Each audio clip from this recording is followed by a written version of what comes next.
Hello friends, welcome to topic explain. देखो दोस्तों, आज की वीडियो हम लोग जानेंगे क्या ELSS म्यूचुअल फंड का सबसे अच्छा टैक्स सेविंग ऑप्शन हो सकता है। क्योंकि दोस्तों इसमें लॉक का जो पीरियड होता है वो 3 साल के लिए होता है और सरकार 3 साल के बाद जो म्यूचुअल फंड से हम रिडीम करते हैं उस पर शॉर्ट टर्म कैपिटल गेन नहीं लगता है, यानी लॉन्ग टर्म वाला टैक्स लगता है। उसमें भी दोस्तों 3 साल के लिए अगर होता है तो 18C के फार्मूले के तहत 1.5 लाख तक टैक्स में छूट मिलती है। अब टैक्स बेनिफिट की सबसे ज़्यादा संभावना होती है। अब देखिए इसमें FD और RD NSC बाकी सबके मुकाबले रिटर्न की संभावना सर्वाधिक ज़्यादा होती है, क्योंकि यह सीधे स्टॉक मार्केट से जुड़ा हुआ है और इसमें आप SIP और लमसम के तहत छोटे और बड़े निवेश भी आसानी से कर सकते हैं और लॉन्ग टर्म में वेल्थ क्रिएशन करने का काफ़ी अच्छा मौका भी है। अब देखिए ELSS के कुछ नुकसान भी है। नुकसान क्या है? मार्केट रिस्क, चूंकि यह डायरेक्ट शेयर बाजार से जुड़ा हुआ है इसलिए जोखिम अधिक हो जाता है। लेकिन अगर आपको लगता है कि स्टॉक मार्केट अब गिरा हुआ अब ऊपर जाएगा तो उस दौरान काफ़ी अच्छी संभावना हो सकती है। लॉक इन के दौरान रिडेम्पशन है रिडीम करना संभव नहीं है, क्योंकि इसमें आपका पैसा 3 साल के लिए लॉक हो जाता है। तो 3 साल से पहले इसमें ELSS में आप पैसा नहीं निकाल सकते हैं। अब देखिए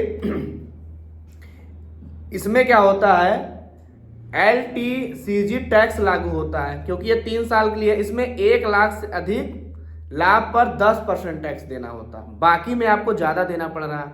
अब देखिए ELSS बनाम अन्य 18C के जो सेविंग विकल्प है उसकी हम लोग तुलना करते हैं कि ELSS में, PPF में, FD में, NSC में, EPF में किसमें कितना रिटर्न मिल रहा है। देखिए ELSS 3 साल के लिए लॉक इन पीरियड होता है तो इसमें रिटर्न 15% या 10% से नीचे तो बिल्कुल नहीं आता है, 15% से ज़्यादा भी होता है, लेकिन इसमें जोखिम स्तर भी ज़्यादा होता है। PPF की लॉक इन पीरियड 15 साल के लिए होता है, यहाँ पर रिटर्न 7 से 8% मिलता है, लेकिन यहाँ जोखिम कम होता है। FD 5 साल के लिए लॉक इन पीरियड होता है, लेकिन रिटर्न 6 से 7% होता है, जोखिम कम होता है।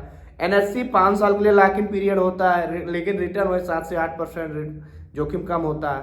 EPF जब आप रिटायरमेंट होंगे तब आपको मिलेगा, तो उसमें जो रिटर्न होता है 7 से 8% का, लेकिन इसमें जोखिम बहुत ही कम होता है। अब देखिए अगर आपको लगता है कि हमारे पास कुछ अमाउंट है, अब मार्केट ऊपर जाएगा, तो आप उससे ELSS कर सकते हैं। इससे आपको क्या फायदा होगा?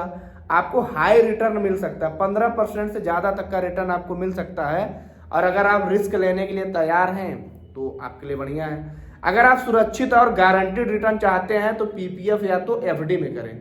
देखिए भाई, अगर आपको गारंटीड रिटर्न चाहिए, हमको 5% चाहिए, तो PF, FD, RD इन सब में गारंटीड रिटर्न होता है, वो भी 5 साल की लॉक इन पीरियड होता है। और यहाँ पे आपको रिटर्न ज़्यादा होता है, भाई मार्केट से जुड़ा हुआ है ना, तो नीचे भी आ सकता है। अब देखिए अगर आपका लॉन्ग टर्म विजन है, आप 3-4 साल आपको पैसे की ज़रूरत नहीं है, तो आप ELSS वाली स्कीम ले सकते हैं। अब देखिए ELSS एक लॉन्ग टर्म के लिए अच्छा रिटर्न दे सकता है ना, लेकिन मार्केट जुड़ा, मैंने बताया ना मार्केट जुड़ा है।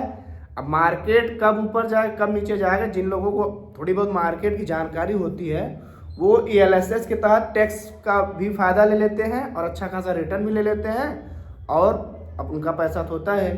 यदि आपको लगता है कि मार्केट में संभावना है, देखिए स्टॉक मार्केट संभावनाओं से जुड़ा हुआ है, अगर वो गिरता है तो फिर उठता है और उठा है तो गिरेगा, गिरता उठता आखिरी में उठ के ही जाता है ना। जिस प्रकार सोने का रेट देखिए कुछ समय पहले 5,000 था, आज 88,000 को टच करके आने वाले टाइम में 1 लाख हो जाएगा। तो ऐसा नहीं कि डायरेक्ट वहाँ पे गया, पहले गिरा फिर ऊपर, गिरा ऊपर फिर ऊपर। तो आपका और कौन सा प्रश्न है ELSS के बारे में, आप हमसे कमेंट में पूछ सकते हैं, और अगर आप ELSS करना चाहे तो कर सकते हैं, है ना। और भाई देखिए इसमें रिटर्न तो ज़्यादा है ही है, लेकिन यही बात है कि मार्केट जुड़ा है। तो चलिए मिलते हैं किसी अगली वीडियो में, तब तक के लिए जय हिंद।